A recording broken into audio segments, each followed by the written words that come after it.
An-Nisa ayat ke 22 dan 23. Ini menceritakan berarti tentang wanita yang tidak boleh dinikahi oleh laki-laki. Laki-laki tidak boleh dinikahi oleh wanita. Kalau dalam bahasa Inggris itu melamarnya itu yang melamar laki-laki, tapi sebutannya nikahilah aku, please marry me. Berarti dalam bahasa Inggris sing nikahi sing wadon nikahi sing lanang. Tapi kalau dalam bahasa Arab laki-laki menikahi wanita. Nah, dalam hal ini tidak boleh sembarang orang bisa dinikahi. Kita pelajari, tentu karena ini Allah turunkan aturannya karena adanya peristiwa yang menyebabkan tidak sesuai dengan yang seharusnya secara syar'i. Monggo dibuka surat An-Nisa ayat 22-23. Namun oke, kita wassalam. A'udzu billahi minasyaitonir rajim.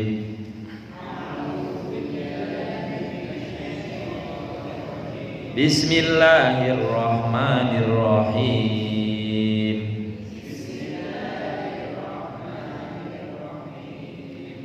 Wala tankihu ma nakaha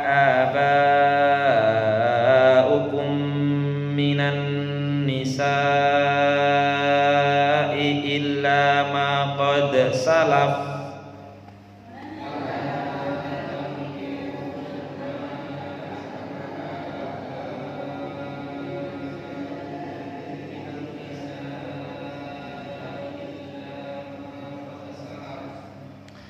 Wala tankihu ma nakaha aba'ukum minan nisa'i illa ma qad salaf.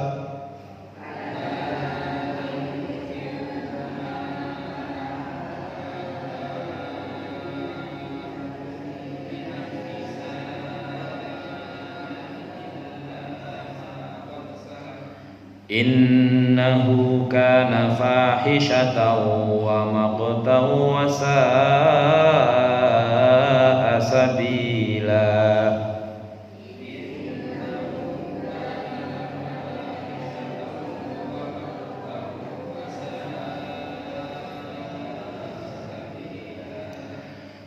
Innahu kana fahishatan wa maqtan wa sa'a sabila.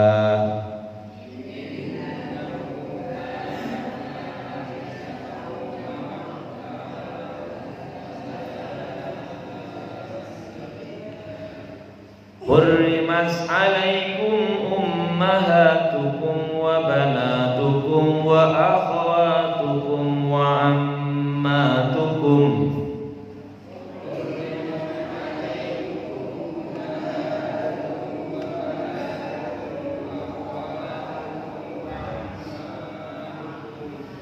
Hurrimat alaikum ummahatukum wa banatukum wa akhwatukum wa ammatukum.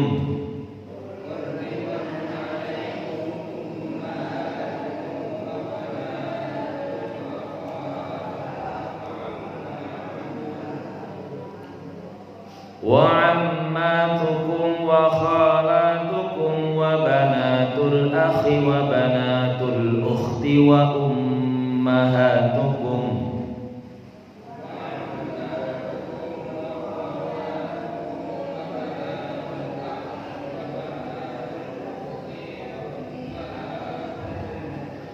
Wa ammatukum wa khalatukum wa banatul akhi wa banatul ukhti wa ummahatukum.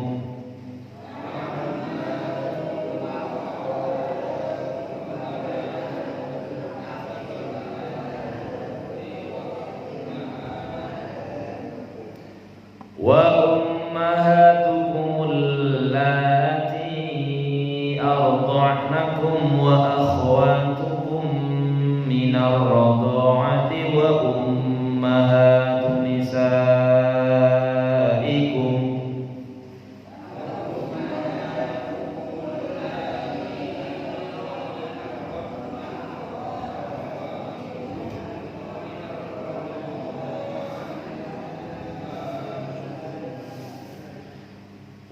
وأمهاتكم اللاتي أرضعنكم وأخواتكم من الرضاعة وأمهات نسائكم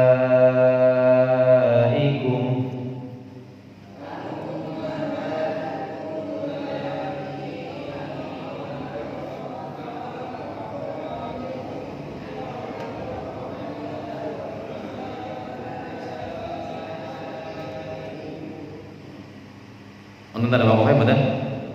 Betul. Wa ummahatu nisaikum wa rabaibukum allati fi hujurikum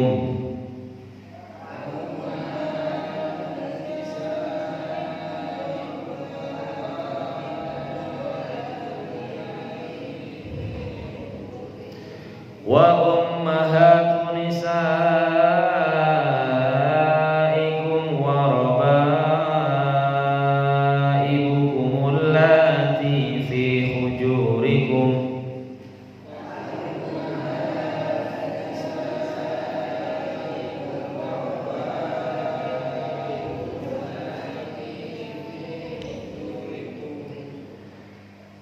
wa rabaibukum allati fi hujurikum min nisaikum allati dakhaltum bihin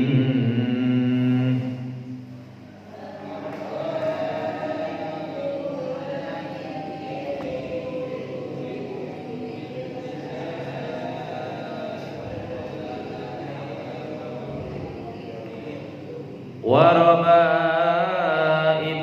allati fi hujurikum min nisaikum allati dakhaltum bihin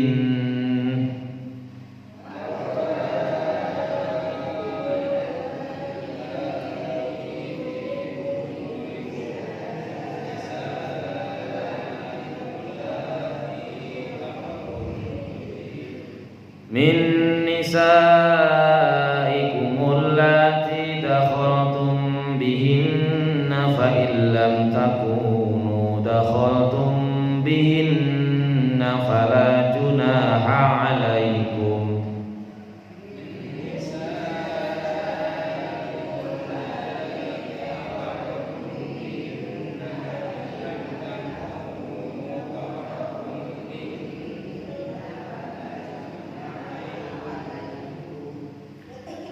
min nisaikum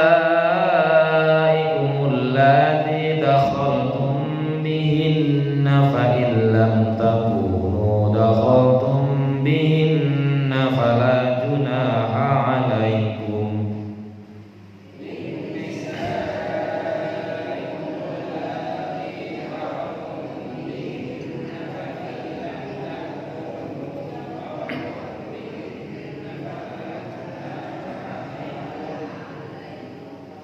fala junaha alaikum wa halailu abnaikum alladhina min aslabikum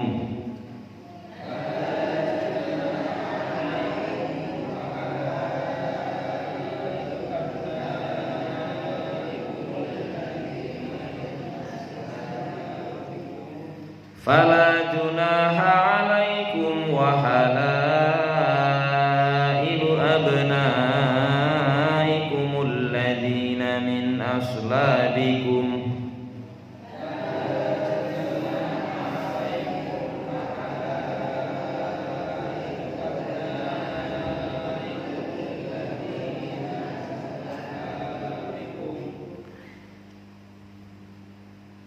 wa halailu abnaikum alladhina min أصلابكم وأن تجمعوا بين الأختين إلا ما قد سلف.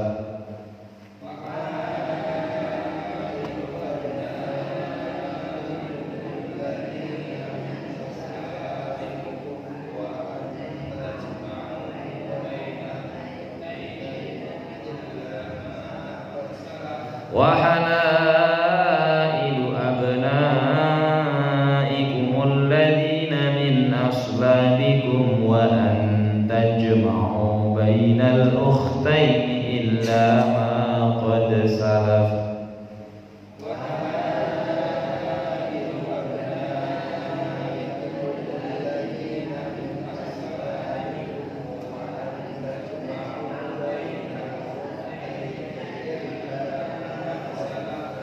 Inna Allah kana ghafurar rahima.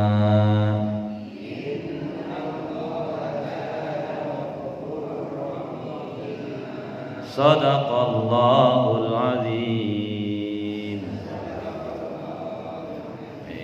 Panjang ayatnya. Ini kita bahas dulu. Yang pertama ayat yang ke-22.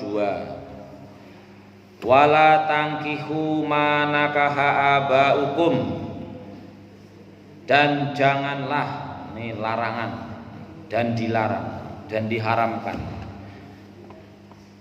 dan janganlah kamu laki-laki menikahi apa-apa. Ini ada yang membahasnya kok pakai ma, bukannya siapa, nikah masa sama barang. Biasanya secara umum ma kan untuk barang. Wama min dabatin, dan tidaklah wama Muhammadun, ini tapi ini ada ma banyak jenisnya. Ma hada, apa ini gitu, bukan man hada, tapi di sini pakainya Allah, pakainya ma. Tapi yang dimaksud oleh banyak ulama mengatakan bahwa dalam ini adalah otomatis karena dinikahi ya orang, maksudnya menikahi barang lah.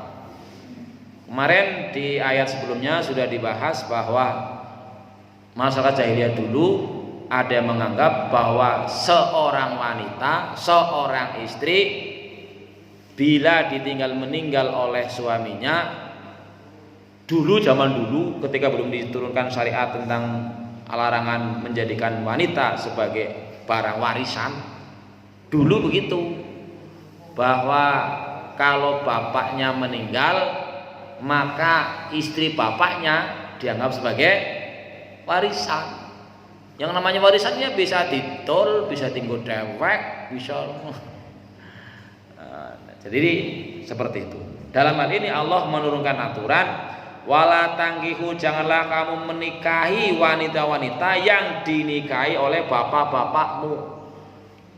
Berarti wanita yang dinikahi oleh bapak berarti ibu, mbok. Apa nih enggak nih anak ulung nikahi biyunge dewek. Ya tentu karena ini aturan dibuat ya mestinya ada yang terjadi. Kalau wanita yang dinikahi oleh bapak berarti bisa saja ibu kandung maupun ibu tiri. Apa iyalah masa anak menikahi ibu tiri bapak ya lebih tua lah. Zaman sekarang, zaman dulu juga ada yang ibu tirinya lebih muda dari anaknya. Bener nggak? Ahmad Albar kayak bojone umurnya kasarnya 36 tahun punya. Zaman sekarang itu menyebut begitu. Kadang-kadang seorang kakek nikah sama gadis muda belia, banyak kejadian. Ada juga sih yang wanitanya bu gurunya, suaminya murid tapi ngene. Ya ada juga. Dalam hal ini meskipun si mantan istri bapaknya katakanlah kamu gitu, baik ibu tiri maupun ibu kandung, tapi ibu kandung apa lagi ya? Kalau ibu kandung ada cerita dulu sama Sangkuriang ya katanya ya, naksir ibunya tapi kan nggak tahu, tapi ibunya kan paham. Jadi Allah melarang seorang laki-laki menikahi ibu kandung apalagi ataupun ibu tiri yang pernah dinikahi oleh bapaknya. Kalau bapaknya masih nikah jelas nggak mungkin lah, udah dicerai atau ditinggal meninggal sama bapaknya, itu haram dinikahi. Meskipun mudanya masih kanyes gitu. Karena banyak kasus pernikahan bahwa bukan tidak mungkin ternyata ibu tirinya lebih tua dari anaknya, lebih muda kok. Banyak sekali kejadian seperti itu. Oke. Allah melarang, wala tankihu ma nakaha abaukum minan nisa'i illa ma qad salaf. Janganlah kalian menikahi wanita-wanita yang dinikahi oleh ayahmu illa ma qad salaf, kecuali yang dulu sudah berlalu, sesudah, maksudnya dulu memang terjadi sebelum Islam diturunkan gitu. Nah, ini tadi saya baca-baca tentang apa ini? Judulnya adalah pernikahan menyimpang masyarakat Arab jahiliyah. Jadi sebelum Islam diturunkan di sana di Arab, bangsa Arab memang sudah banyak terjadi penyimpangan pernikahan. Ya mungkin tidak hanya di bangsa Arab, tapi ini kan karena Al-Quran turunnya di Arab, jadi seakan-akan yang menjadi pusat perhatian bahasa Arabnya di dunia di mana saja. Dan di Indonesia juga mungkin juga terjadi yang disebut dengan perkawinan incest apa ya? Incest itu karena sejarah bahasanya. Saya bacakan sekedar tambahan informasi. Mana tadi? Jadi di kaitannya dengan pernikahan, bangsa Arab jahiliyah itu memiliki berbagai macam pernikahan. Yang saat ini pernikahan tersebut tentu tidak lagi berlaku. Dalam sebuah hadis yang diriwayatkan oleh Abu Dawud dijelaskan bahwa pernikahan pada masa jahiliyah bermacam-macam. Salah satunya adalah seperti pernikahan yang terjadi sekarang, yaitu seorang menikah di bawah walinya. Namun ada 3 pernikahan yang lain seperti nikah al-istibda, yaitu seorang istri yang telah bersuami diperintahkan suaminya supaya datang kepada seorang tokoh atau orang yang terpandang dan diminta untuk digauli. Gemblung. Bahasa kasare bojone si suami adol bojone dewek. Kon karo wong kae, ngene karo kae. Ada enggak sekarang? Banyak, tetap ada. Al-Quran itu berlaku sebagai masa. Setelah digauli dan hamil, suami tersebut kemudian meninggalkan istrinya agar istrinya dinikahi oleh orang-orang yang telah menggaulinya. Pernikahan semacam ini dilakukan agar si perempuan mendapatkan keturunan yang bernasab mulia.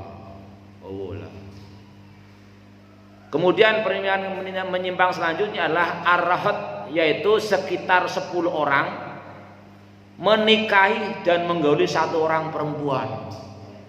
Poliandri lah. Wadone siji, kaya yang pernah ditanyakan kemarin, bojone lanange akeh.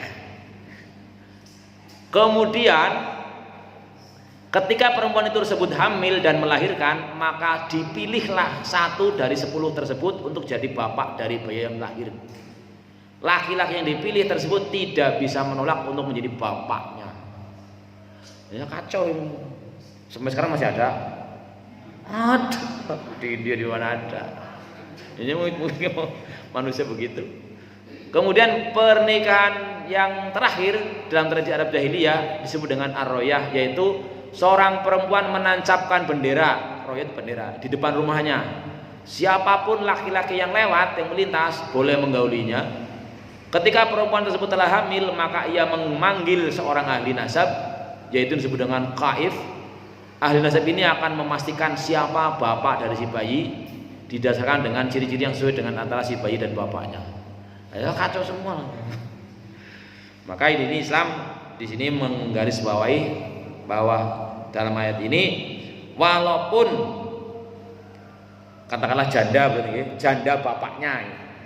Janda bapaknya masih muda, masih kayaknya masih menarik, tetap tidak boleh dinikahi oleh anak si bapak itu. Haram. Innahu kana fahisyatan wa maqta wa sa'a sabila. Yang begitu itu, menikah seperti itu fahisyatan, perbuatan yang keji, perbuatan yang melanggar syariat. Wa maqta, juga mendatangkan kebencian dari Allah Subhanahu wa taala. Wa sa'a sabila, bisa dari nikah al-khabis torikon, jalan yang sangat buruk. Nah, kemudian ada yang menafsiri, ada yang memahami dene nganggo ma ya ora wala tangibu man, tidak man nakaha, Kan yang dinikahi kan orang. Ada yang menafsirkan, ini orang-orang pintar semua. Ya karena ada seorang ulama tafsir mengatakan, kok perempuan yang dinikahi disebut dengan mak si mabok barang? Ya karena perempuan kan secara umum katanya akalnya pendek, mikirnya orang pati adoh gitu. Karena sekarang ini lagi viral, mungkin panjenengan mengikuti berita, ada seorang yang tidak punya tangan dari lahir, disebutnya namanya nggak usah sebut, tapi julukannya Buntung, depannya A Buntung. Tetapi banyak korban perempuan-perempuan bahkan mahasiswa yang berhasil diperdayai, yang sebagian sampai terjadi hubungan suami istri, bahkan ditangkap polisi, dianggap sebuah pelecehan, dalam arti ada undang-undang. Kalau pemerkosaan enggak, ya pemerkosaan yang namanya perkosaan kan ada pemaksaan. Ini bukan dipaksa, tetapi perempuan itu berhasil diperdaya dengan kata-kata sehingga manut gitu loh. Apa sebenarnya lo anggap pelet nang mbiyen dene kawong pada Belanda dipeletin minimal pada lunga kene ya. Itu sedang viral. Korbannya belasan. Wah, ya sampai Deddy Corbuzier juga bingung. Lah kamu kan mahasiswa. Masa? Ya waktu itu nggak tahu, saya juga lagi masalah nih kadang-kadang. Inilah barangkali ada ulama yang menafsirkan bahwa ma, kenapa wong wadon kadang disebut dengan ma bukan man?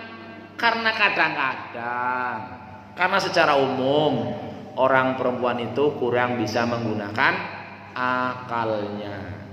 Kadang-kadang loh, kata orang, lo masa?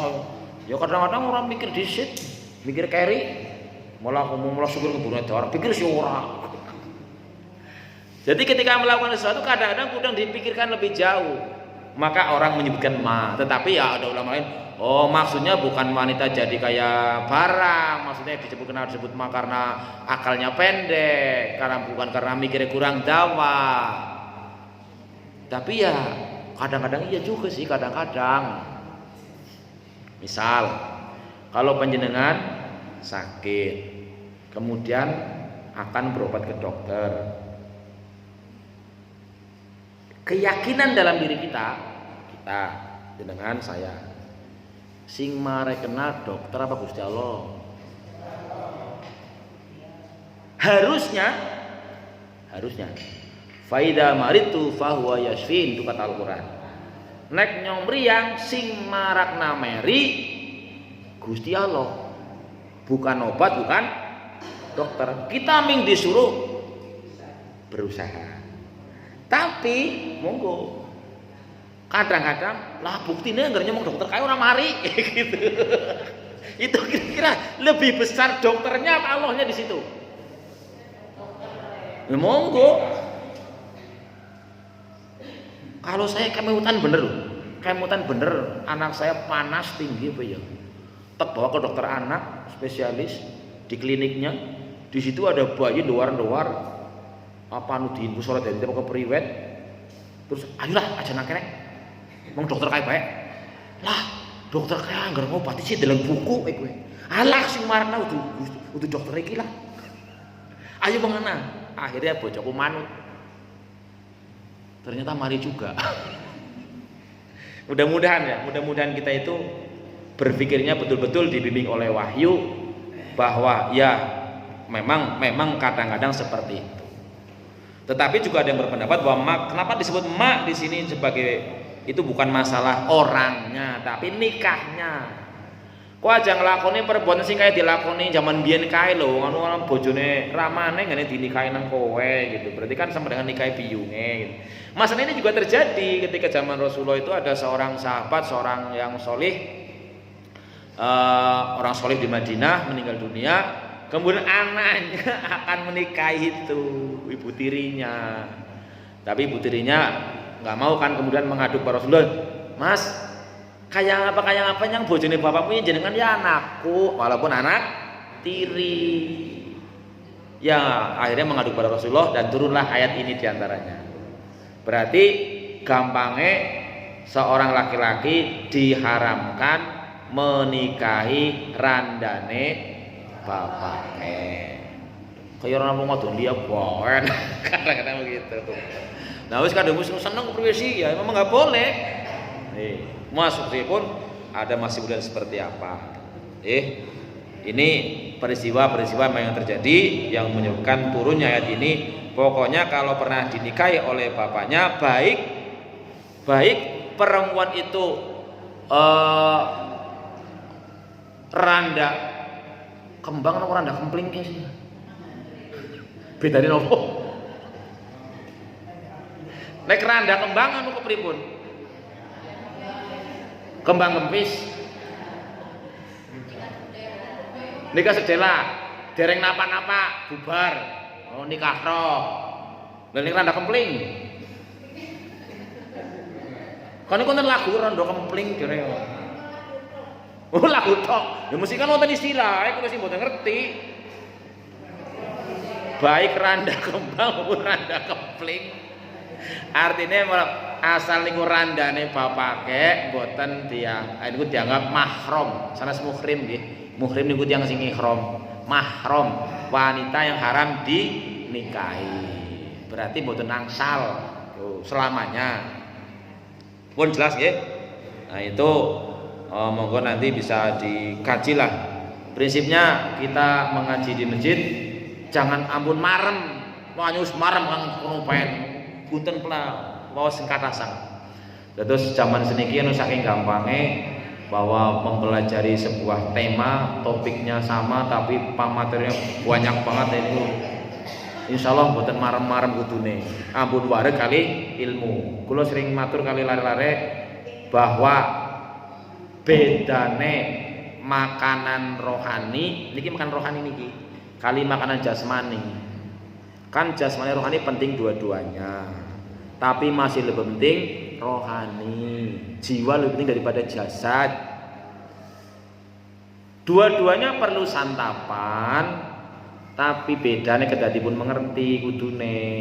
Nek santapan jasmani dilebetaken teng tutuk, lebet teng padaran, masuk perut, itu langsung terasa tambahe. Gini betul. Jenengan mangkene iki mandan kler-kler begitu ondol-ondol, kleser kerasa mlebune.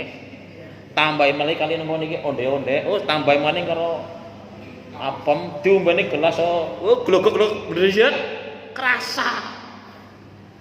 Tapi nek santapan rohani niku semakin kita katahan untuk memasukkan teng otak ke hati kita, makin kosong rasane.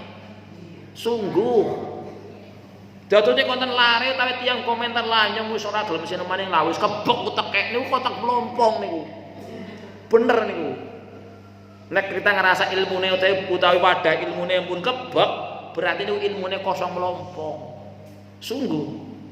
Makin diisi makin terasa iyalah jebule kayak orang ngerti iki gitu. Nah, mulane nek dereng saged ngraosaken niku diteraken niku. Nah, kita lanjutkan ke ayat yang ke-23. Tadi yang pertama, wanita yang haram dinikahi adalah randane bapake. Tuwin niku randa kempling, randa balen, randa apa lah kudu randa lah. Randa berarti kan surat bojo niku randa. Nggih, Mbok. Nek anu budi bojo jenenge randa maning, mantan randa niku. Niku haram dinikahi. Sekarang yang di ayat selanjutnya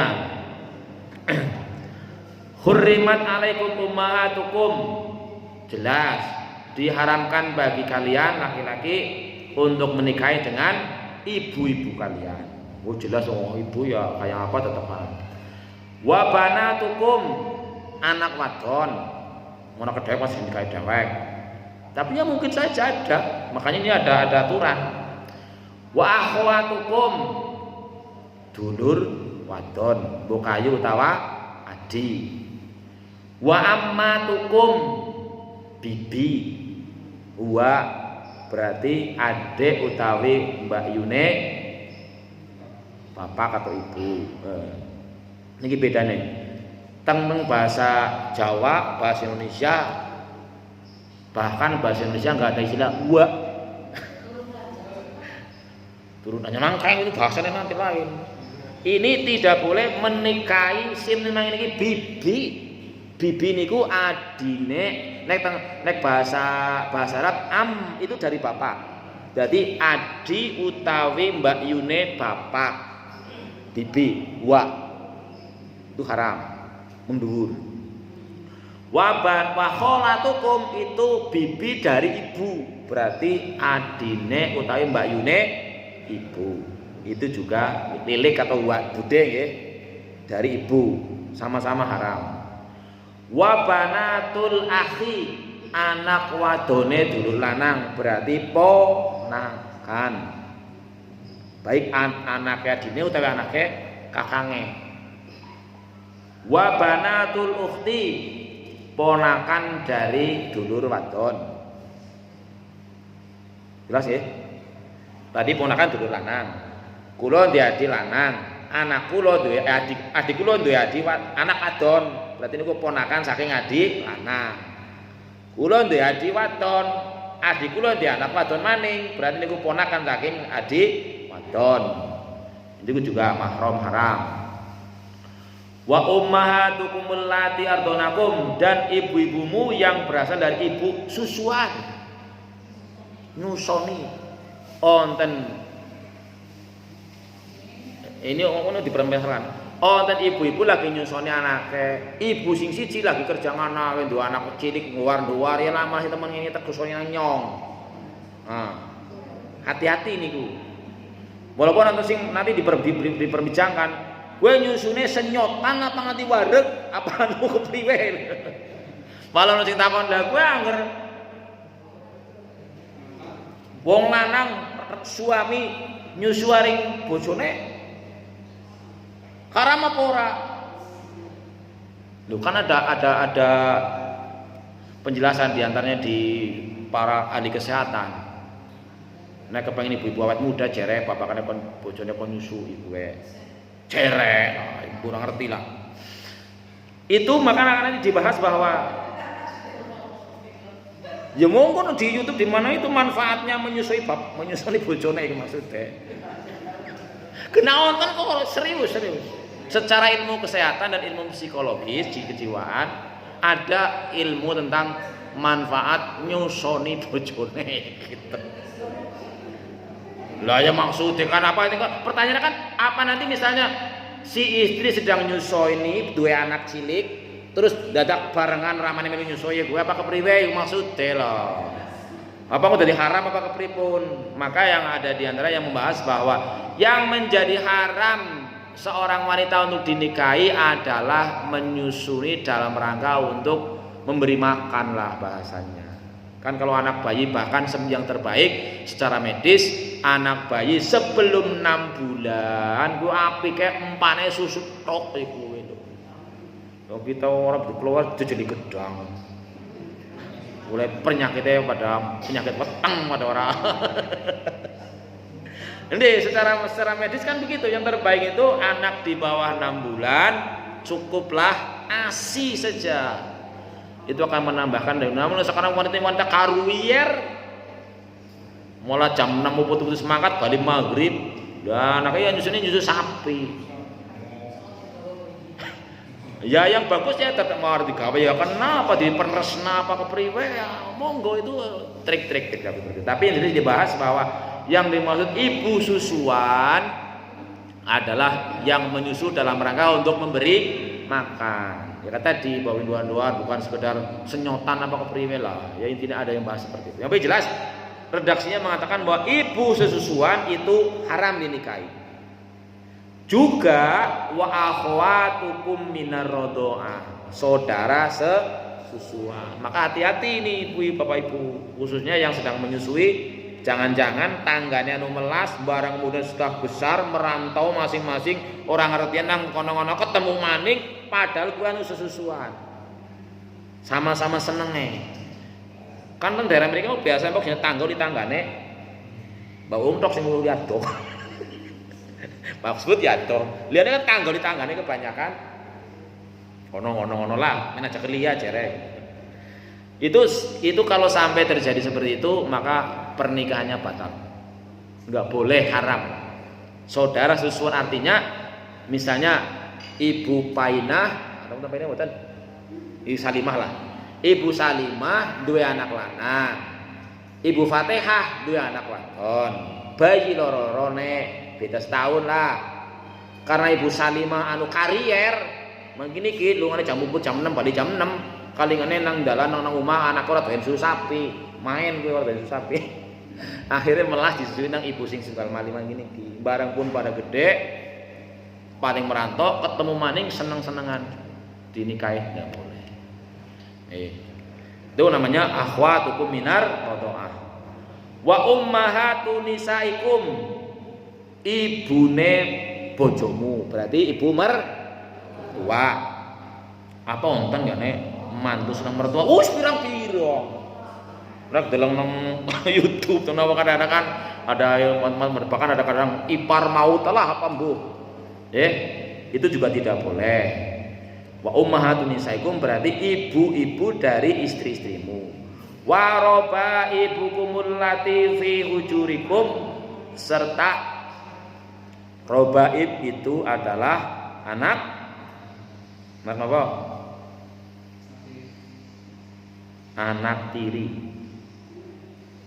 Anak tiri berarti gawane sing lanang karo sing wadon. Amin kali Aminah nikah, Duda ketemu Randa, pada nggak anak. Amin nggak anak lanang, Aminah nggak anak wadon. Maka anaknya Aminah adalah anak tirinya si Amin. Tapi sini ada catatan. Waroba ibukumul lati fi hujurikum, dan anak-anak tiri.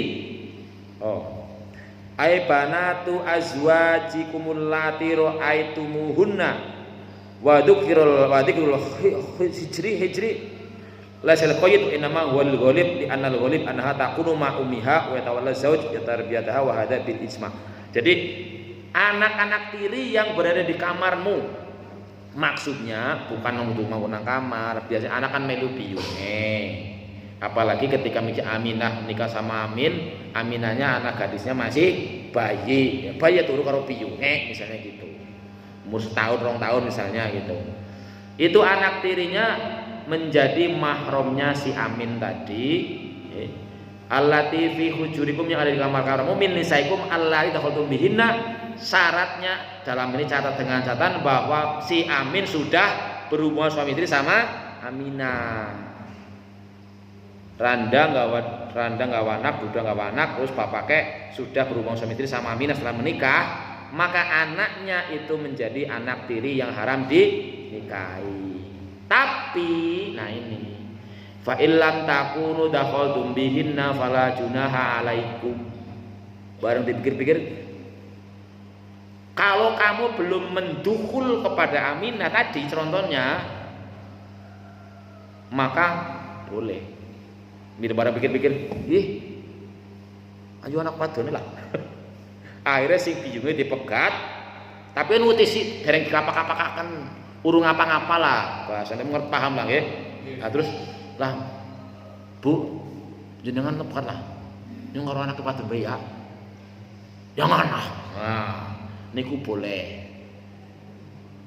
Kalau syaratnya tadi nikah sama Aminah, tapi ternyata kemudian setelah menikah belum terjadi hubungan suami istri, kok kemudian pengen ganti ke anaknya, itu biyungnya dipegat terus pindah ke anaknya, hari tadi mertuane itu boleh. Ampun pelamitan hukum. Kemudian wahalailu abnaikumul ladzina min aslabikum, berarti dalam hal ini adalah mantu wadon. Wa hurrima alaikum nikahu zaujati abnaikum alladzina waladtumuhum min aslabikum bikhilafin man amniki tumuhum falakum nikahu alaikum.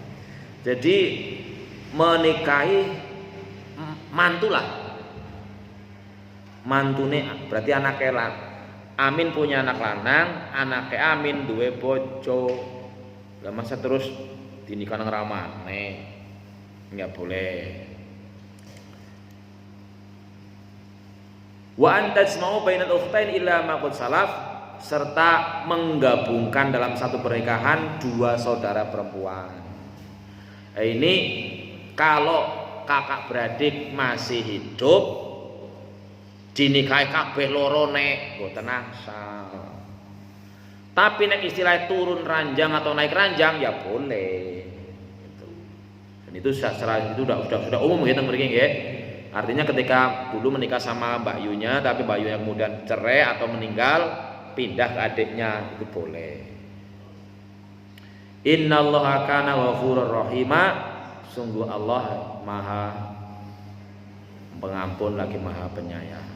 Ini dados kesimpulannya ada beberapa wanita yang tidak boleh dinikahi atau menikah. Dalam ini yang pertama karena keturunan nasab, yaitu ibu, kemudian bulik, budek, seponakan, terus nek sepupu boleh nggak? Misan kalau orang Jawa. Angsal mboten? Boleh. Tadi yang tidak boleh adalah ponakan atau bulik atau bude. Tapi kalau sepupu itu sudah bukan mahram. Cuma ya memang cuma ada ilmu yang mengatakan ataupun menganggap bahwa yang terbaik itu ya jangan terlalu dekat nasabnya. Bukan tidak boleh, tapi akibatnya bisa menghasilkan keturunan yang kurang bagus lah, seperti itu. Itu banyak mungkin kejadian-kejadian masyarakat yang karena terlalu dekat nasab, akibatnya ya misalnya sepupu dengan sepupu ketika misalnya terjadi suatu persoalan retak, jadi kok hubungan persaudaranya juga bisa retak lah. Karena ya tadi kadang-kadang kita berpikirnya terlalu pendek ya, kurang berpikir jauh ke depan bahwa apa ya, ini masalah rumah tangga itu sering banyak orang yang salah pertimbangan lah, bahwa ketika menikah mungkin anggapannya kalau begini nanti pak begitu, ternyata tidak seperti itulah gitu. Artinya ya kita sebagai orang yang beriman tidak ada sumber kebahagiaan yang nyata, yang hakiki selain mengikuti pertama betul mempelajari, memahami, menghayati dan meyakini ajaran agamanya, dan pasti itulah yang terbaik. Maka ketika ada apapun peristiwanya kita sebaiknya ya kembali kepada syariatnya bagaimana. Bahkan walaupun dikatakan boleh saja masih perlu pertimbangan, apalagi yang tidak boleh, apalagi yang haram. Ini terkait dengan masalah yang haram dinikahi. Yang pertama karena nasab, yaitu tadi ibu, adik, budek, bulik. Ibu ya ke atas, mbah ke sana juga. Kemudian karena apa lagi tadi? Karena susuan, berarti ibu yang menyusui, saudara yang sama-sama nyusu. Juga ada lagi randane bapak, janda bapak juga tidak boleh dinikahi. Juga menantu, menantu dari anak laki-lakinya tentu. Kemudian karena sebab persaudaraan, yaitu tadi dua orang perempuan yang kakak beradik. Terus kalau bukan kakak beradik tapi kakak beradik sepupuan, kan ada adik sepupu gitu. Ya adik sepupu ya sama tadi bukan mahram, namanya udah sepupu gitu. Itu sih nggak apa-apa.